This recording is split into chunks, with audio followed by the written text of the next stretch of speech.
યુદ્ધાભ્યાસ રણના મેદાનમાં શક્તિ પ્રદર્શનથી દુશ્મનોમાં ફફડાટ। રાજસ્થાનના પોખરણ વિસ્તારમાં ભારતીય સેનાની દક્ષિણી પાંખ દ્વારા આયોજિત અગ્નિ વર્ષા યુદ્ધાભ્યાસમાં ભારતીય સેનાએ પોતાની સજ્જતા અને શક્તિનું આક્રમક પ્રદર્શન કર્યું છે। અભ્યાસ દરમિયાન રણના સીમાવર્તી વિસ્તારોમાં દુશ્મનના સંભવિત હુમલાઓને ખાળવા અને વળતો પ્રહાર કરવા માટેની વિવિધ વ્યૂહરચનાઓનું જીવંત નિદર્શન કરવામાં આવ્યું હતું। મિકેનાઇઝ્ડ ફોર્સ અને આધુનિક શસ્ત્ર પ્રણાલીઓ વચ્ચેના અદ્ભુત તાલમેલ દ્વારા સેનાએ સાબિત કર્યું છે કે તે કોઈપણ ભૌગોલિક પડકારને પહોંચી વળવા સંપૂર્ણ રીતે સક્ષમ છે। આ ઉચ્ચ સ્તરીય સૈન્ય ડ્રીલમાં ચોકસાઈપૂર્વકના ફાયર પાવર અને અદ્યતન યુદ્ધભૂમિ તકનીકોનો વ્યાપક ઉપયોગ કરવામાં આવ્યો હતો। વાસ્તવિક ઓપરેશનલ વાતાવરણ ઊભું કરીને સેનાએ ડ્રોન ટેકનોલોજી, રડાર સિસ્ટમ અને લાંબા અંતરની તોપમારા પદ્ધતિનું પરીક્ષણ કર્યું હતું।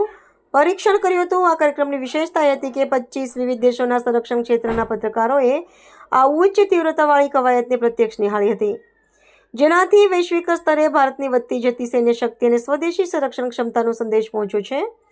સંરક્ષણ નિષ્ણાંતોના મતે અગ્નિવર્ષા જેવા યુદ્ધાભ્યાસોથી સૈનિકોના મનોબળમાં વધારો થાય છે અને વિવિધ એકમો વચ્ચેના આંતર કાર્યક્ષમતામાં સુધારો થાય છે।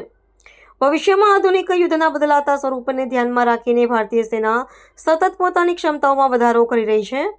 આ ઓપરેશનના સફળ સમાપન બાદ સેનાના ઉચ્ચ અધિકારીઓએ સૈનિકોની બહાદુરી અને તકનીકી નિપુણતાની પ્રશંસા કરી હતી।